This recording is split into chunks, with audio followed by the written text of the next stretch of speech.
नमस्कार फ्रेंड्स, जय जगन्नाथ। आज मु बनाया जाऊँगी माछ बेसर। से कौन कौन सामग्री सब आवश्यक चलतु जानिया।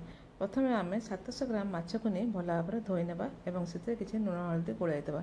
यापर एटी मु किसी सोरिष जीरा एवं लंका बाटी रखी एवं 2टी आंबुल नहीं 2टी पियाज काटी रखी एवं 2टी टमाटो को मु काटी रखी एवं या सहित मु किसी मसला करी पाउडर साधारण करी पाउडर एवं लंका गुंड व्यवहार करिछि।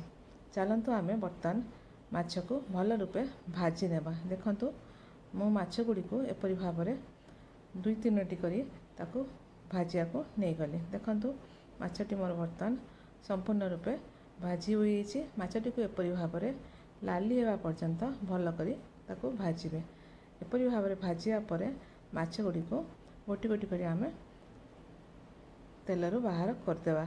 तापर चलतु आमे देखंतु मो माछटी संपूर्ण रूपे भाजी बर्तमान बर्तन को आमे काढ़ी देले। देखंतु माछ गुड़िक बर्तमान आम एपरि भाव में भाजी नेले। देखंतु समस्त माछ को मु किपरि लाल भाव में भाजी नहीं। बर्तमान आमे गोटे कड़ाई रे किछि तेल एवं सेथरे जीरा एवं लंका नहीं भाजी नहीं। मु एठारे माटी कड़ाई व्यवहार करछि। आपण जेकोसी कड़ाई चाहिए एठारे व्यवहार करें। एथिरे मु काटी रखिथिबा 2टी पियाज को दे भल रूपे ताको भाजी नहीं। देखंतु पियाजटी को धीरे धीरे करी आपण लाली हेबा पर्यंत ताको भाजी नेबे। पियाजटी लाली हेले कौन हुए तार गंधटी नष्ट हो जाए। देखंतु पियाजटी वर्तमान मोर लाली हेबी भाजी हो गलानी। देखंतु पियाजटी भाजी हो जिबा परे आमे सेथिरे काटी रखिथिबा टमाटो को दे ताको पुणी आउ किछि भाजी नेबा। देखंतु बर्तमान आमर पियाज सहित टमाटोटी को भल रूपे भाजी नेबा। टमाटोटी देखंतु आमर बर्तमान भल भाव में भाजी होई आसलानी। टमाटोटी मध्य पियाज रे मिसिला पर्यंत आपण ताको भल रूपे भाजी नेबे। देखंतु टमाटोटी बर्तमान भाजी होई गला। बर्तमान आमे सेथिरे रखिथिबा लुण हलदी मसला गुंड एवं लंका गुंड को सेथिरे ऐड करदेबा। ऐड करदेबा परे ताको आमे पुणी आउ किछि समय पाई ताको भल रूपे भाजी नेबा। देखंतु बर्तमान आमर मसलाटी भल रूपे लाल हेबा पर्यंत भाजी नेले आमे। बर्तमान आमर मसलाटी भल रूपे भाजी होई आसलानी। एही भाजी मसलाटी भाजी होई सारिबा परे आमे सेथिरे किछि पानी ऐड करदेबा।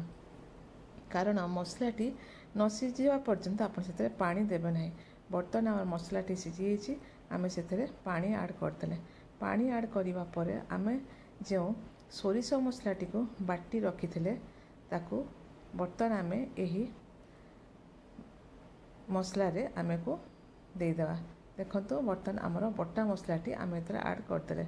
ऐड करदेवा पर आम को भल भाव में ताकू गोलाई नेबा। गोलाई नेबा परे ताकू बर्तमान आम देखंतु मसलाटी भल रूपे मिसीगला किंतु मसलाटी आम सीझी ना। यही समय ही आम 2टी आंबुल जो रखुचे ताकू आम एथरे ऐड करदेबा। आंबुलटी यही समय देले कौन हुए मसलाटी सीझा सांगे आंबुलर खट्टा अंशटी मसलार मिसी थाए एवं मसलार स्वाद बढ़ी जाए। देखंतु ताकू बर्तमान आम घोड़े रखी बर्तमान मसलाटी आमर सीझी भल रूपे। यही मसलाटी सीझा पर आम एथिरे भाजी रखिथिबा माछ को गोटी गोटी करी आम यही झोल रे ऐड करदेवा। देखंतु मसला आम माछ गुड़ी को बर्तमान देने देबा परे एको पुणी गोलाई किछि समय पाई 2-3 मिनिट पाई ताकू आमे पुणी घोड़े गैस टी को आमे सिम करदेवा। जहा द्वारा माछटी झोल भल भाव में भिजिज। देखंतु बर्तमान आम तरकारीटी संपूर्ण रूपे प्रस्तुत हो जाइए। आपण भात सांगे खाई पारिबे। देखंतु तरकारी केते सुंदर होइछि। एपरि आपण बने देखंतु एवं वीडियोटी केमती लागिला कमेंट सेक्शन में निश्चित जनइबे। वीडियोटी भल लागिले लाइक शेयर कमेंट करिवे।